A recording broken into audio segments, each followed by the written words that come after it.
Welcome back, and let's take a look at how we actually construct a schedule.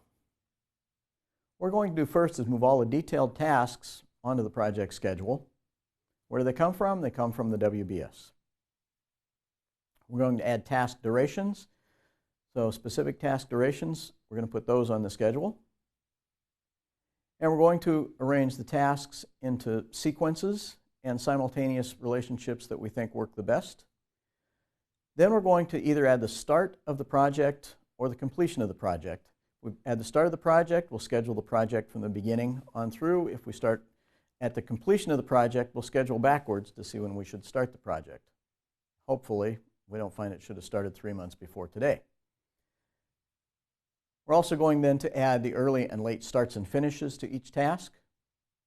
And you can put whatever other information you want to at some other point after you get the structure for the schedule put together and we get the times put in there.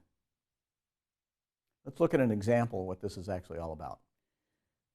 We're going to start with our Go to Work WBS. On here we have some times. We have converted these times on our WBS to durations. They may have started as work, which we will talk about in the next module, but we're going to schedule with durations, so these have all been changed to durations. It takes 10 minutes to get out of bed. We're kind of slow these days. We hit the snooze alarm a couple of times, and we don't just jump right out of bed like we used to. We have to think about the day's tasks, what's going on today. That's going to take us 5 minutes to do. So these are all the durations for these tasks. When we put our schedule together, we're going to find that the headings go away on a network diagram.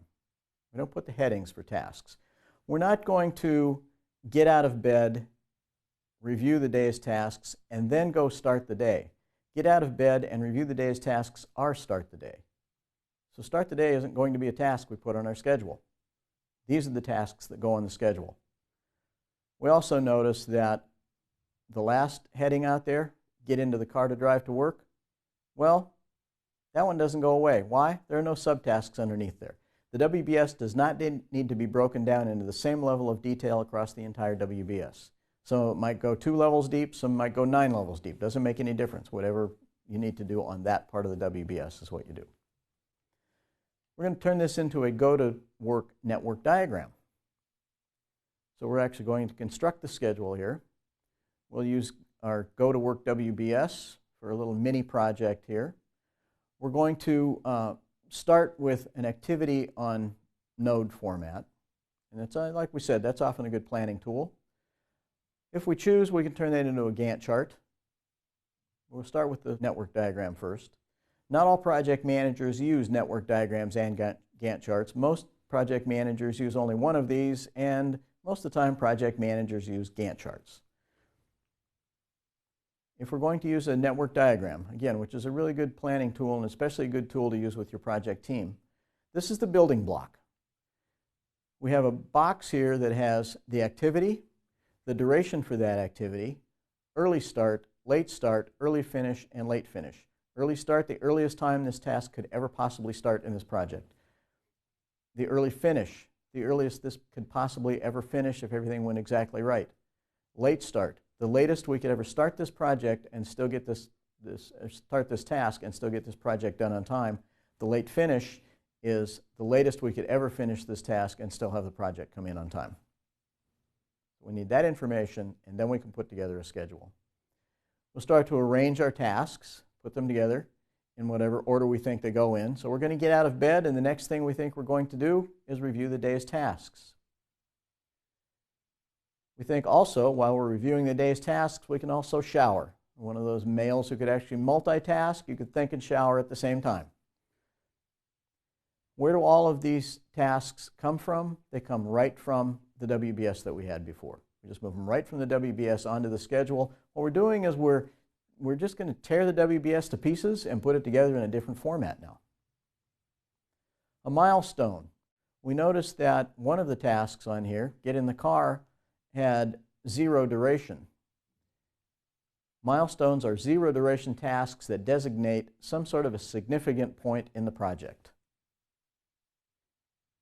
So here, getting in the car is a significant point in the project, so it shows up as a milestone. It's also a 0 duration task. This is our entire schedule for getting out of the house. Waking up in the morning and we're in the car. We're not at work yet. This is only part way. So this is just the beginning of our whole journey to get to work. Right now, we're sitting in the driveway, in the car. Now we got to get from there to the car, to the office from that point. This is what the whole thing looks like when it's all filled in. What does this show us? It shows us the relationship of the tasks. It shows us which tasks lead to which others. It also shows us where the critical path is. If we look at this, we look at the early start, late start, the early finish, late finish of each of these 5 tasks. The early start, late start is the same, and the early finish, late finish is the same on each of these. Those are critical path tasks. For example, shower could start as early as minute 10, has to start at minute 10. Could be done as early as minute 25, has to be done by minute 25. There's no extra room in any of those tasks. It also shows us, as well as the critical path, where we have some float time in the project. So if we look at these 3 tasks across the bottom, these 3 tasks across the bottom all have an extra 5 minutes of float to share. They don't each have 5 minutes of float. That whole group of tasks has 5 minutes of float. So the total float is 5 minutes for that group of tasks. If the first task uses up all 5 minutes, the other tasks don't have any float left over. There's no free float for them. Total float, the 5 minutes across the 3 tasks here. Total float, whatever's left over after the preceding tasks have used up that float. Float time. Remember, there's the total float we looked at and the free float. We can see both of those on our project schedule now. We look through here, how much free float is left over. This also can be displayed as a Gantt chart. Here's the same project. This project and this project, very same project, just different views. This is a good planning tool. We're starting to put things together, putting all this together, see how all these tasks relate to each other. It's a good way for a group of people to work together to put a project schedule together. This is a pretty good way now to take a look at the project during executing and how things are moving along. We can look at any specific date along here and see how we're doing. So we started off with our Go to Work WBS and we rolled it into our Gantt chart. When we looked at our WBS, it has the headings on here, and if we go into a Gantt chart, we can also put those headings on here. The headings typically do not go on a network diagram, but on a Gantt chart you're often going to see those, and those are those big dark bars across a group of tasks, and they're called summary tasks. That's that heading, like start the day, clothing, food. Those actually show up on a Gantt chart, typically. Here in our Gantt chart, we also see the critical path of the project, and we see the float time. All of those red tasks are the critical path of the project, ending with a milestone that on a Gantt chart is a little diamond-shaped piece. And the float time across there shows up in blue.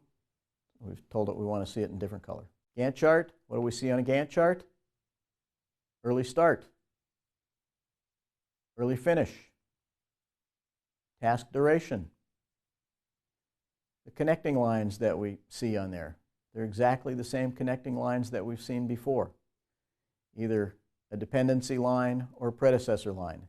If we say this task is followed by another task, that task is dependent. If we say this task had something that happened before, then we talk about a predecessor line. Software. There's a lot of good ones out there. Microsoft seems to be the main one. MS Project seems to be the main one that people use. There are other ones, and there are a lot of clones of MS Project right now. We have a baseline, and we've seen some examples of both of those. That's what we just were looking at. Baseline. Once we get our schedule laid out, we have a baseline for the project. You don't change the baseline. The only way you change the baseline is if you go back and redefine the project. Baseline stays the same. And now we use that to judge how we're doing with the rest of the project as it moves forward. Human resource constraints. We're going to first lay out our schedule. We're going to determine our critical path based on task relationships. And then we might find that because we can't get some of the people we need on the specific dates we need them, that changes our schedule. And so now, when we're finally done with the critical path, it's built on task relationships and the availability of people to do the tasks at certain times. What we might find is that when we lay our schedule out, we have a project that takes longer than the amount of time we have available. So this one, the earliest we can start this project and when it has to be done is longer than the amount of time that we have. We have some options available to us. One is crashing the project. Crashing the project means that we shorten up the durations that we have on individual tasks. Fast-tracking the project means we're going to do things simultaneously, concurrently, in parallel, that we thought we had to do in sequence before. The problem with crashing the project, it can increase the costs on the project. A problem with fast-tracking the project, it can increase the risks on the project. There's one other way to do this, which is reduce the scope of the project, and also a second way that these are not the preferred ways. These are the alternate ways. Reduce the scope of the project or reduce the quality. Just take some things out of the project or reduce the quality that we have for the project overall. So those are our ways to change our project if it doesn't fit into the time frame allotted. Crash the project, fast track the project, reduce the scope, or as a last resort, reduce the quality.